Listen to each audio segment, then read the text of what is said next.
Happiness. There are many ways to attain it. As simple as playing with water like our childhood was. Or perhaps on a completely different scale. I don't know, maybe utilizing water energy as an alternative source of electricity? Yeah, before we dive deeper into one of vital aspects that affect various things in our life, let me introduce myself first. My name is Adnan Hasyim Wibowo. You can call me Adnan. I'm a penultimate geophysics undergraduate student at the University of Indonesia and currently a project manager of the Sustainable Development Goals Hub of the University of Indonesia, which is a research center and consultancy agency for various scientific, strategic, academic projects related to SDGs. And being exposed to things related to SDGs every single day make me have what is called a special relation with the SDGs themselves. Sometimes I wonder, is this love?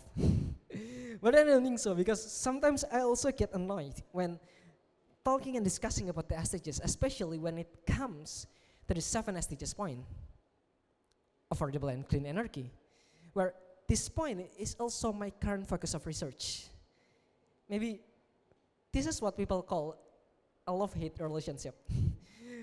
Why is that? Because as I mentioned that my current field of study is geophysics, and what is closely related to my major when we start talking are what is top of mind? Mining, oil and gas, or disaster. Something that seems quite far away when we talk about the SDGs, especially about affordable and clean energy. But here's the interesting thing. Here's the art for me, a wannabe geophysicist, to involve in the energy transition. When we talk about energy in the context of development, where there are so many sectors involved, from industrial, economic, to educational and social sectors, there are 2 things that we need to pay attention to at least. The first is energy demand and supply, and the second is energy security. Indonesia has seen a steady decrease in energy intensity for a reduction of 1.7% annually from 2015 until 2019, aligning closely with targets set at the National Energy Plan for 1% reduction per year. However, there was a surge in energy consumption in 2018 and 2019, primarily driven by a significant increase of fossil fuel combustions.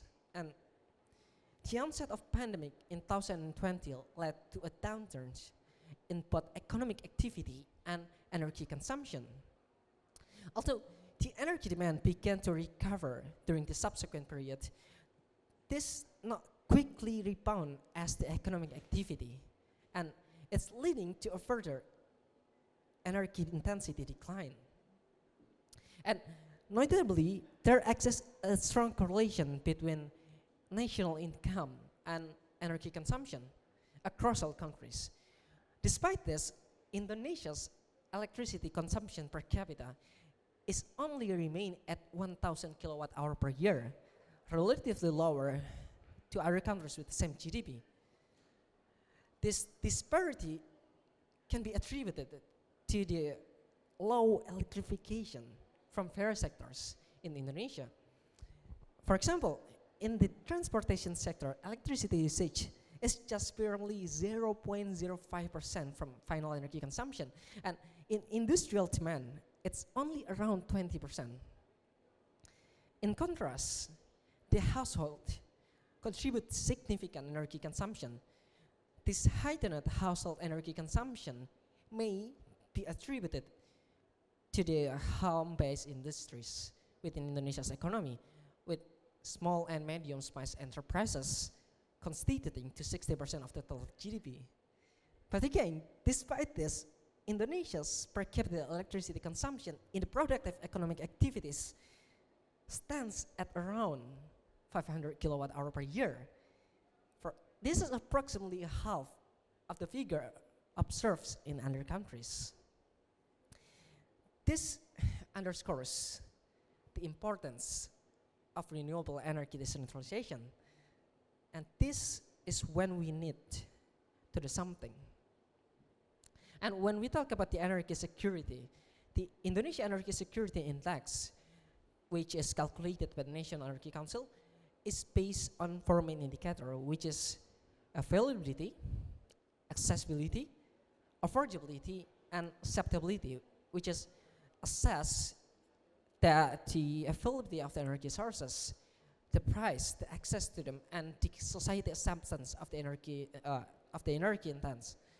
And thankfully, the index has steadily increased to achieve the secure category. And apart from these two challenges, we also face another problem. They are also complicated. Emissions. Yeah. Greenhouse gas emission is inevitability that accompanies various productive processes, including energy production process.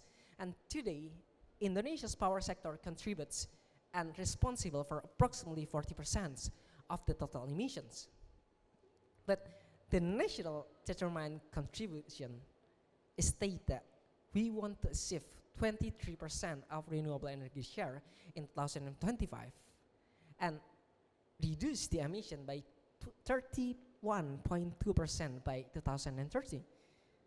But currently, the renewable energy accounts only for 12.8% of the national energy mix.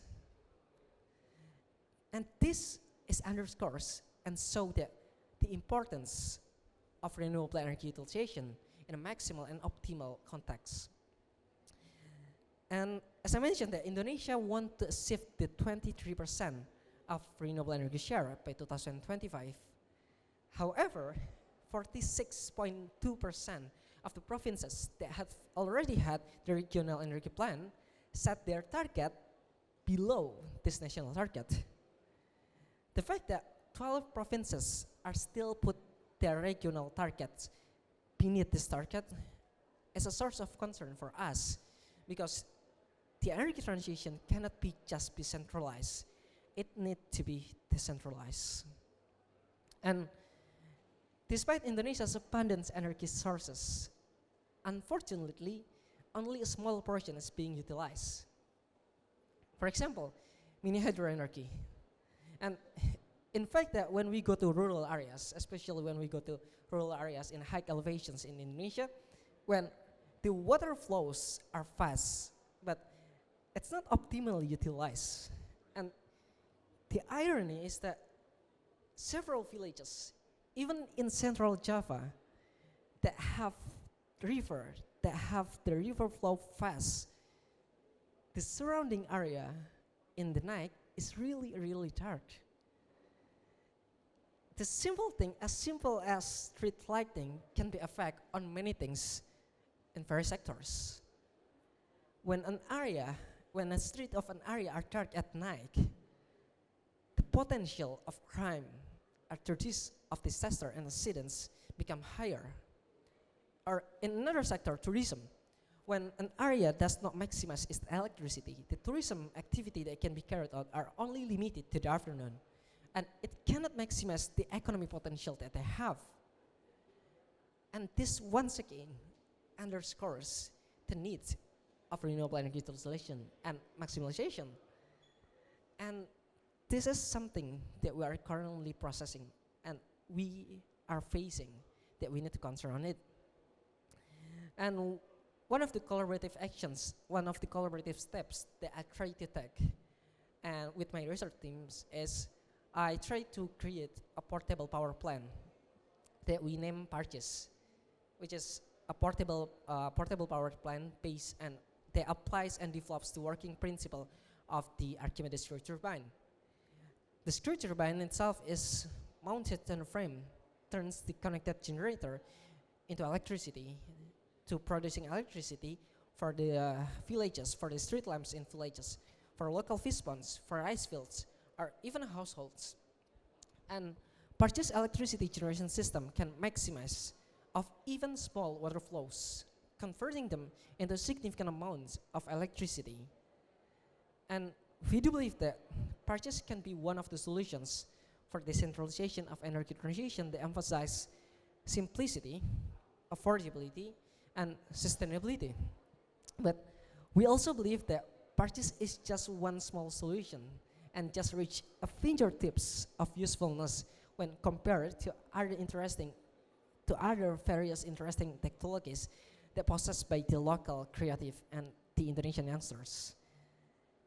And this shows us that we need collaborations, we need the space to exchange ideas, we need the space to follow up. Because when we talk about the energy transition, something that is often highlighted is the local wisdom. But sometimes, and a lot of projects that involve the local wisdom tends to lack of follow-up. And it just until the competition is over or until the case is over, it's just for the case supporting and the supporting data. And it's something that unfortunate in this era. And what we need today is the decentralization of energy transition and the collaboration of development. Because when we talk about energy transition, the sectors that need to be involved, not just STEM, economic, legal, social, arts and culture, and various other sectors that have direct connection with the society is also something that we need. Because the interesting thing is that when we talk about the utilization of natural resources and the local potential, we don't just need, and it cannot just only be applied or sold by the physical product or technological innovation. It can also be represented in cultural products through paintings, dances, songs that represent the local natural resource. Can also be a support and add value to the energy transition process that we are possessing. Because imagine if various interesting ideas about energy transition and the utilization of renewable energy, they are duplicable, they are feasible, they are sustainable, can be disseminated, can be duplicated by the local youth, and have a sustainability aspect. How many villages that can be energy independent by their own resources? How many regions that can maximize their economic potential? And how big the impact and perhaps on various other sectors? And of course, it cannot just be done by people from energy sector. It cannot just be done by students. It cannot just be done by people who care. There needs to be a collaboration, scientific and technological collaboration, cross-sector collaborations, mitigation, invention, evaluation, and stakeholder collaborations is also something that we need. Because we all know that the realizing of energy transition through renewable energy development requires strengthening local communities with unique, innovative, but practical ideas.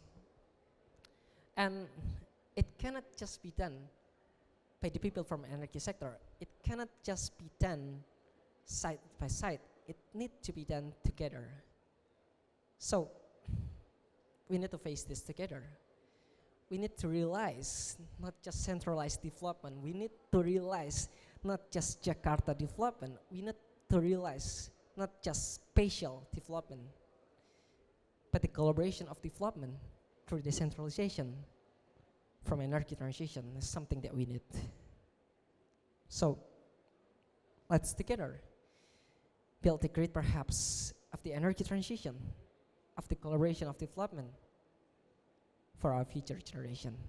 Thank you.